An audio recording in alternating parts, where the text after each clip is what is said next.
은혜로우신 하나님, 우리의 마음 다해 하나님을 찬양합니다. 우리에게 와주신 아기 예수를 경배합니다. 오늘도 동행하시고 내주하시는 성령님을 바라봅니다. 주만 영광 받아 주시옵소서. 그리하여 우리 주께서 우리 찾아오시는 그 밤마다, 그 시간마다 늘 영광 돌리게 하시고 때와 장소 없이 우리에게 마시는 그 은혜를 늘 기억하게 하여 주시옵소서. 오늘도 찬양 내가 온 마음을 다하여 주께 경배합니다. 그 마음 받아 주시옵시고 똑같이 화답하며 찬송하는 우리 성도들에게도 같은 은혜 주사 주의 동행하심을 늘 느끼게 하여 주시옵소서. 오늘도 주 앞에 섭니다. 주의 말씀 잘 듣게 해주시고 그 말씀이 살아 역사하실 때 성령을 회방하는 것이 아니라 성령께 우리 마음을 내어 맡기고 성령의 인도하심을 받는 우리 모두가 되게 도와 주시옵소서. 주 예수님 이름으로 기도하옵나이다. 아멘. 네, 할렐루야. 오늘은 대림절 넷째 주일입니다. 처음 대림절이 시작될 때 말씀드렸지만 대림절은 제일 길 때가 28일간이고요. 올해처럼 대림절이 짧아서 딱 24일 크리스마스 이브가 닥치고 바로 성탄절이 오는 이런 때는 딱 22일의 대림절을 지키게 되어 있습니다. 그래서 올해는 굉장히 성탄이 빨리 다가온 느낌인데요. 이 성탄이 다 대림절을 지나는 동안에 늘 우리는 그렇습니다. 이미 2000여 년 전에 아기 예수로 와주신 그 주님을 기념하고 또 그와 똑같은 모습으로 다시 오실 우리 주님을 기다리는 그런 절기입니다. 그런 대림절의 은혜가 충만하시기를 축원합니다.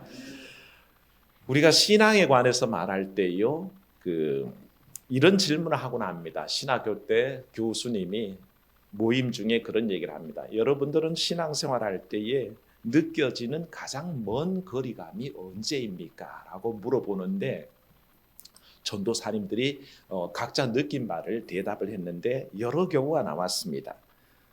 교회에서 보고 이렇게 느꼈던 것을 나누니까 교수님, 고부 간의 거리가 제일 먼 것 같습니다. 시어머니와 며느리가 같은 교회에서 같은 공간에 있는 것을 본 적이 없습니다. 그래서 시어머니 여기 있으면 며느리는 저기 있답니다. 아니면 아예 없답니다. 그래서 가만히 듣고 보니까 교회마다 딸하고 엄마하고 신앙생활은 많이 하는데 시어머니랑 며느리가 같이 신앙생활하는 분은 별로 없어요. 우리 교회를 가만히 봤더니 없어요. 그래서 참 그런 경우도 있겠다. 그런 공감들을 했었고요. 두 번째는 부부 간의 거리가 먼 것 같습니다. 그걸 딱 듣고 보니까 공감이 가요. 남편은 여기 앉아 있는데 부인은 저기 앉아 있어요.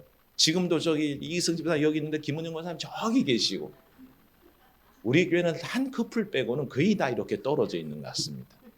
오늘은 서정혜 권사님 여기 앉아 계시다가 어떻게 거기 옆에 가서 앉으셨네요. 네. 부부 간의 거리가 있답니다. 우리 집 사람은 평생 이렇게 떨어져서 예배를 하는 사이입니다만 그 거리도 이해가 된다라는 생각을 했었고요. 또 어떤 전도사님 얘기가 합니다. 목사님과의 거리가 제일 멉니다 라고 얘기를 하더라고요. 근데 가만히 생각하니까 목사님이 너무 어려워서 그런가? 너무 목사님이 까도남인가? 까다로운 도시남자인가? 저는 어떻습니까? 저는 부드러운 남자입니다. 왜 인정을 안 하십니까? 저도 알고 보면 굉장히 가까운 사람이고요. 친근한 사람입니다. 그러니까 너무 멀리 하지 마십시오. 가까이 하기에 너무 먼 당신이 아니라 가까이 할수록 좋은 사람입니다. 그렇게 아시고요. 또 어떤 전사님은 하나님과의 거리 아닙니까? 라고 얘기합니다. 하나님과의 거리가 뭔가요? 우리는 땅에 있고 하나님은 하늘에 계시니 그 거리가 멀다 생각합니까? 천만에요. 하나님은 여러분과 함께 하시는 줄로 믿습니다. 사실 하나님의 거리는 멀지 않습니다. 하나님 늘 우리와 함께 하시는 분이니까요. 그래서 그런 얘기들을 나눈 중에 교수님이 제군들 사실은 신앙하면서 제일 먼 거리는 이 머리에서 가슴까지라네.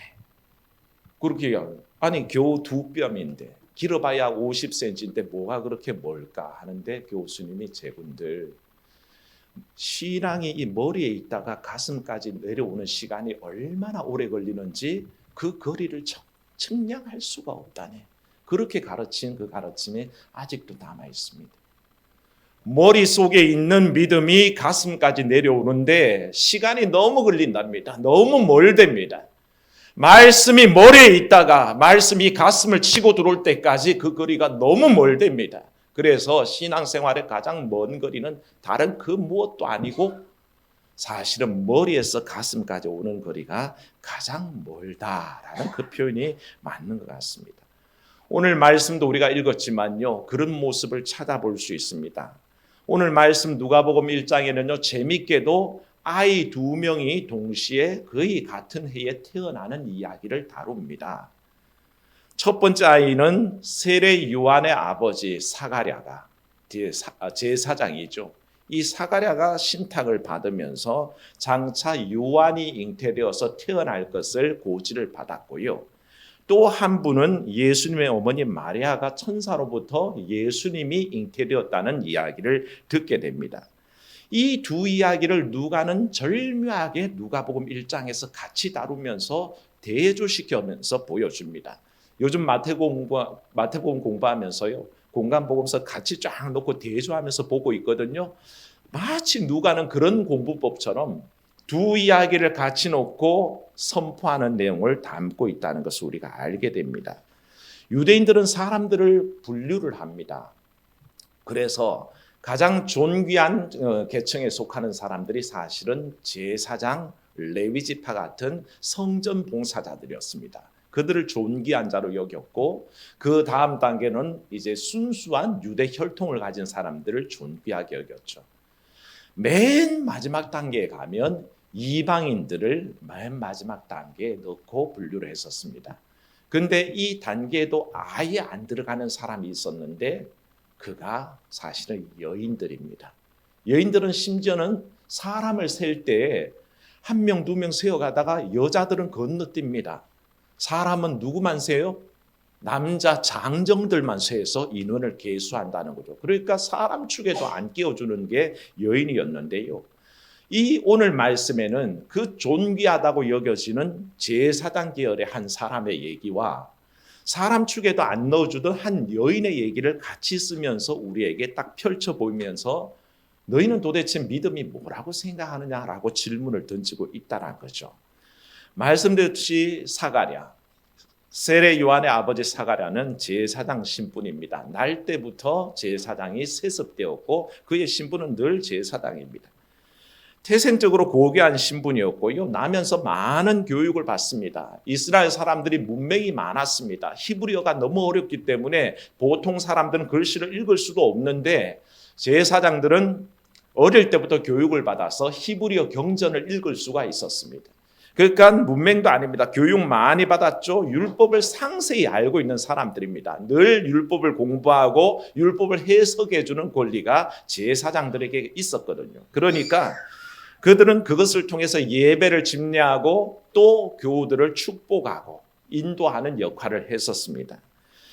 그런 그에게 사가랴에게 천사가 나타나서 오늘 하신 말씀이 사실은 읽지는 않았지만 앞부분에 나와 있습니다. 천사가 뭐라 그러냐 하면 네 아내 엘리사벳이 아들을 낳을 것이다 라고 사가랴에게 전합니다. 세례 요한이죠. 세례 요한이 잉태됐던 것을 얘기하는데 성경을 펼쳐놓고 계신 분들은 18절 말씀 한번 보십시오. 네 아내가 아들을 낳을 것이다 라고 얘기하는데 사가랴가 뭐라고 대답하느냐 하면요, 이것을부터 읽습니다. 시작. 이것을 어떻게 알리요? 내가 늙고 아내도 나이가 많으니이다. 이렇게 대답합니다. 이 대답이 잘못됐습니까? 지극히 합리적이죠.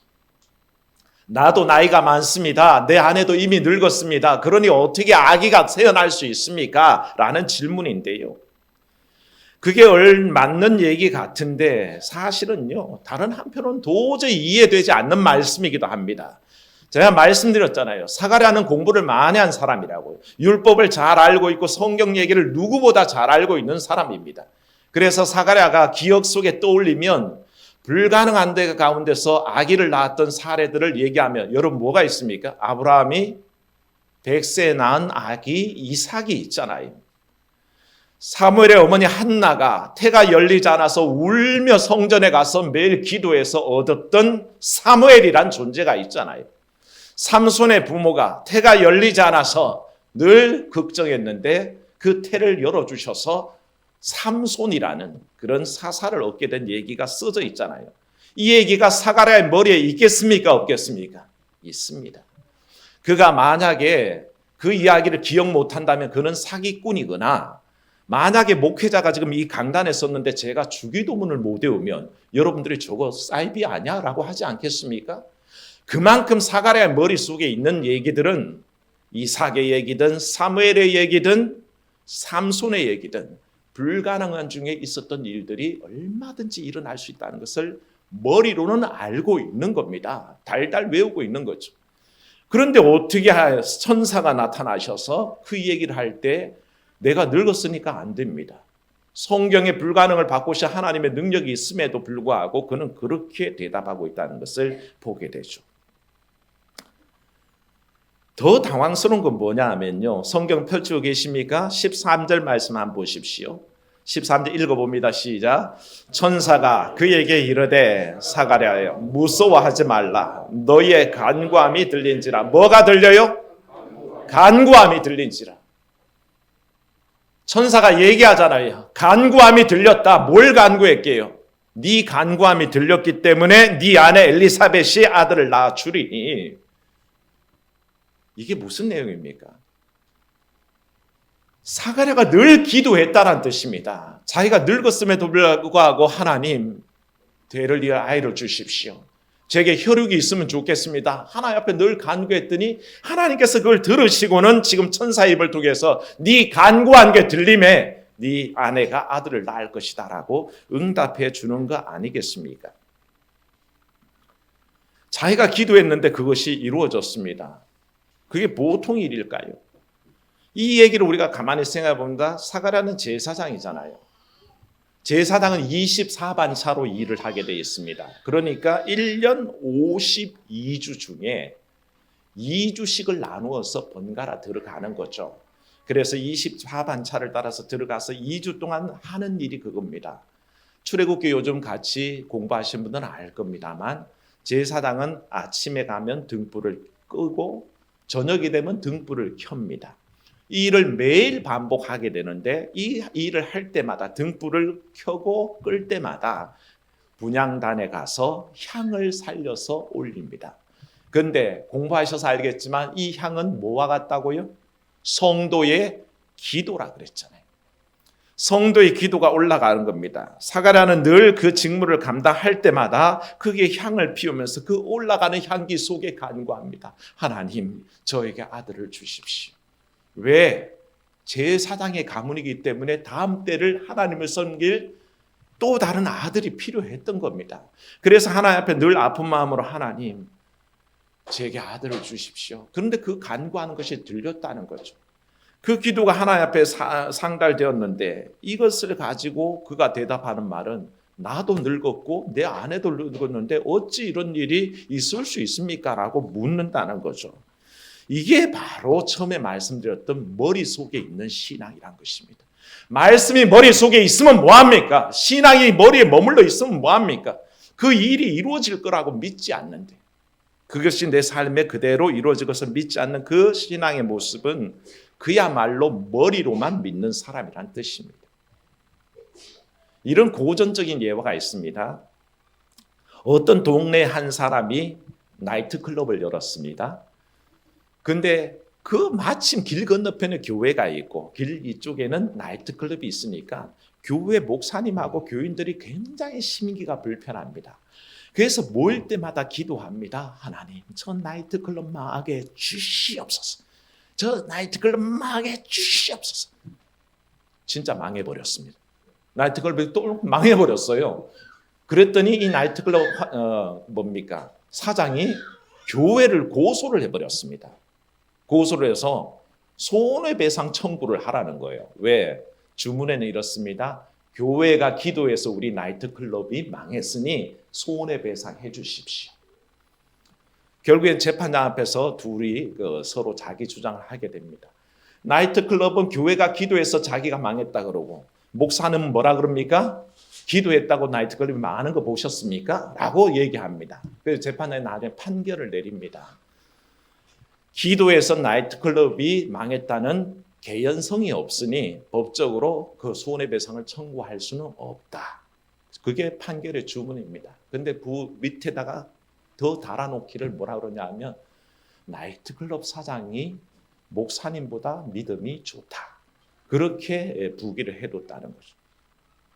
목사는 기도는 했지만 우리 기도 때문에 망한 거 아닙니다. 그러고 나이트클럽 사장은 기도 때문에 우리가 망했다라고 얘기하니, 그냥 우스갯소리이긴 합니다만 사가랴가 그렇습니다. 기도했고 기도한 대로 주셨습니다.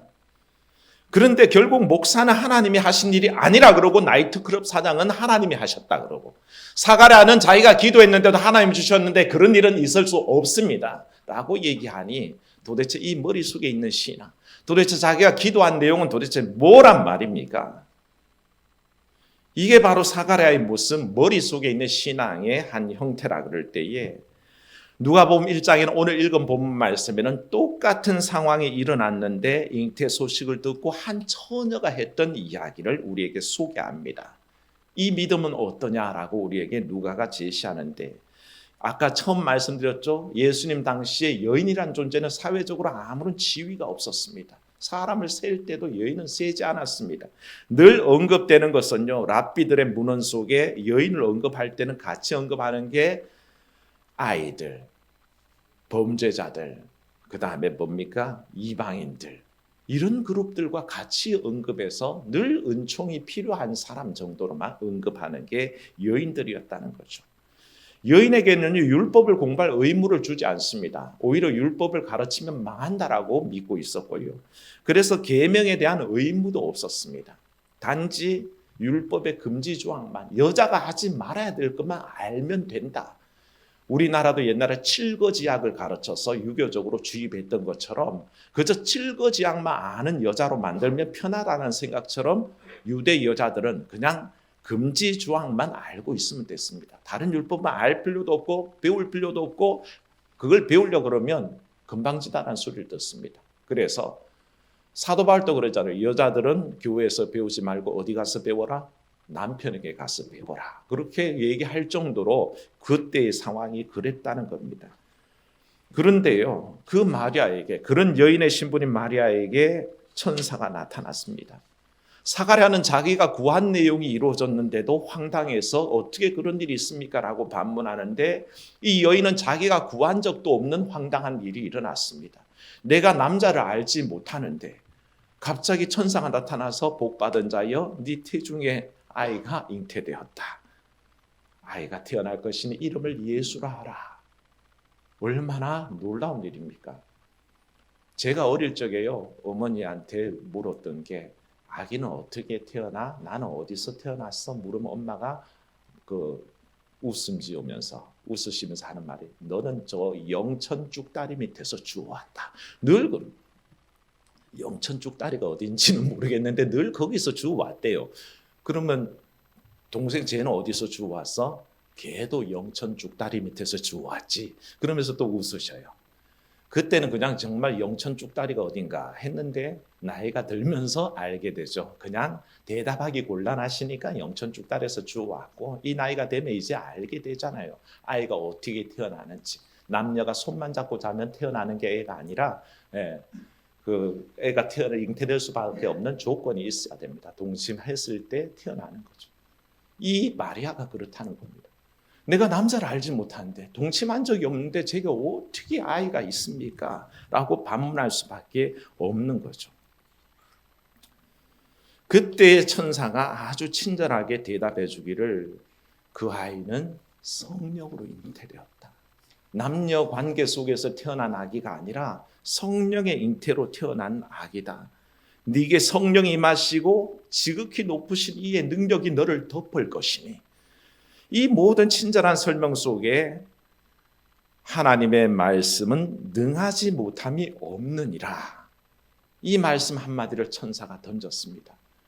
이 말씀을 들을 때 마리아 마음에 응답이 옵니다. 그리고 그녀가 대답하기를 뭐라 그럽니까? 따라합시다. 주의 여종이 오니 말씀대로 이루어지이다. 주의 여종이 오니 말씀대로 이루어지이다 라고 대답합니다. 이게 어떻게 가능합니까? 내가 처녀인데 남자를 알지 못하는데 갑자기 뱃속에 아기가 생겼습니다. 물론 여기 아기가 있다가 좀 뺐지만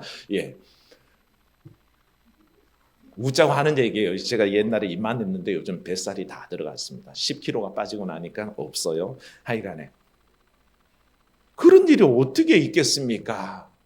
이 황당한 일을 반응을 보일 수 있는 그 이름에도 불구하고 하나님 말씀이 천사가 일러주기를 하나님의 말씀은 능하지 못함이 없다. 성령으로 잉태되었다. 이 한마디 하자 마리아는 모든 것이 다 믿어졌고 이 머리로는 납득할 만한 것이 하나도 없습니다. 어떻게 남자 여자가 손도 안 잡았는데 아이가 잉태될까? 이 머리로는 도저히 이해할 수 없지만 그녀의 가슴이 받아들입니다. 하나님의 능력이라면 주의 말씀이라면 이루어지이다 라고 고백하죠. 그래서 그녀가 주의 여종입니다 라고 고백합니다. 주님 마음대로 하실 수 있는 존재입니다. 주께서 이렇게 하라면 이렇게 할 것이고 저렇게 하라면 하겠습니다. 나를 내어놓겠습니다. 저의 머리는 이해되지 않습니다만 오직 주의 뜻에 말씀의 가슴으로 복종하겠나이다. 그렇게 고백하는 것이 바로 주의 여종이니다 라는 고백입니다. 그리고 주의 뜻대로 말씀대로 이루어지이다. 그렇게 고백합니다.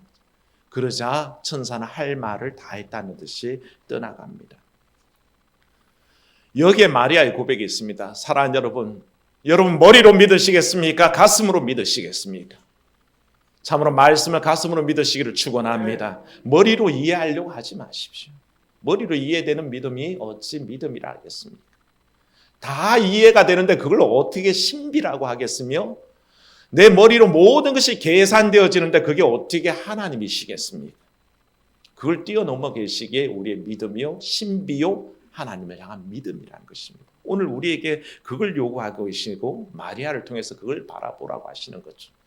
천사는 이 얘기를 다 마치고 결국에는 수태고지하고 그 태중에 아기 예수가 있다는 것을 알려주고는 떠나갑니다. 그런데 사가랴는 어떻습니까? 제사장으로서 머리로 믿었습니다. 가슴으로 받아들이지 못하면서 하나님을 안다 그랬습니다. 얼마나 입으로 떠들며 율법을 얘기하는지 모릅니다. 성경의 지식을 얘기하면서 성경의 모든 얘기를 다 아는 것처럼 그렇게 떠들어댔지만 그가 결국 몰랐던 것은 하나님의 능력을 몰랐던 겁니다. 머리로 알면 뭐합니까? 이 가슴이 하나님의 능력을 느끼지 못하는데 이 사가랴의 그 입을 하나님의 능력 모르고 마구마구 얘기했던 그 입을 하나님께서 막아버리셨습니다. 그래서 나머지 제사장직분 세례 요한이 태어날 때까지 아버지 사가랴가 침묵하고 벙어리가 되어서 지낼 수밖에 없었다는 거죠. 사랑하는 여러분, 마리아는 다릅니다. 하나님의 능력을 그 삶 중에 인정했더니 그의 삶은 하나님을 찬양하는 삶입니다. 하나님의 말씀을 믿지 못하고 거절했던 그 사가랴의 집에는 엘리사벳이 잉태되었습니다. 엘리사벳이 잉태한 다음에 어떻게 했냐면요. 말씀 한번 볼게요. 24절 보십시오. 24절도 읽어봅니다. 시작. 이후에 그의 아내 엘리사벳이 잉태하고 5달 동안 숨어 있으며 이르되 숨어 있었다 그랬습니다. 이게 숨은 이유를 정확하게 알 수가 없습니다. 단지 오랫동안 아이가 없었던 그 슬픔으로 인해서 그것이 극복되었다는 것을 드러내십니다. 내 부끄러움을 없게 하시려고 그러는 거다라고 엘리사벳이 고백하기는 하나 그가 숨어 있었던 이유는 잘 알 수가 없습니다. 혹시 불륜일까 봐 혹은 없는 일이 생길까 봐 그것이 너무 두려워서 숨기기 위해서 그냥 감춰두기 위해서라는 의미도 있을 수가 있다는 거죠. 당당하지 않았다는 겁니다.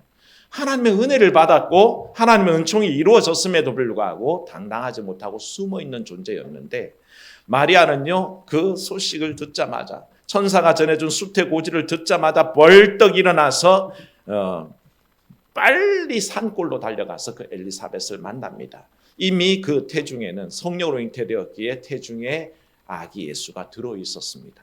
갔더니 아기 예수를 보고 엘리사벳의 뱃속에 있는 세례 요한이, 그 태중의 세례 요한이 막 뛰고 난리가 났습니다. 그래서 엘리사벳이 찬양합니다. 네 태중의 아이가 복이 있도다. 그렇게 얘기를 하죠. 결국에는 뛰노는 세례 요한, 태중에 있는 세례 요한의 뛰노음 때문에 아기 예수가 마리아의 뱃속에 있는 것을 엘리사벳이 봤던 거죠.